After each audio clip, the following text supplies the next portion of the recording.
generalno ni zbog čega, ali je to tako prezentovano da, nema šta ja kažem, mislim, Dakle, ovo između tebe i Teodore je zapravo ništa, za tebe. Pa šta mislite da jeste, mislim, ne razumem. Ne, možda je Teodora to pogrešno shvatila, zato te pitam. Ma dobro vidi, znači šta, jebi ga sad me ti pitaš šta Teodora misli.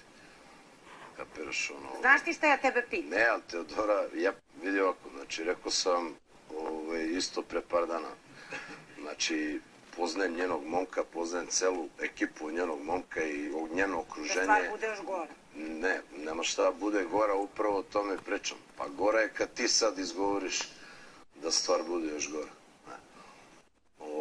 Znači, bili su mi u kući i tako dalje, znači, znaš, nema teorije, razumeš da je ta priča u toku. Dobro. Šta? A možda je Teodora sad povređena?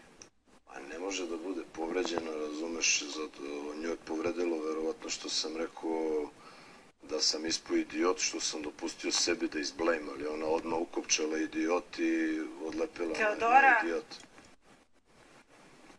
Da? Jesi pobesnala nešto? Da? Jesi povređena, brate? Si povređena? Jesam povređena? Ne.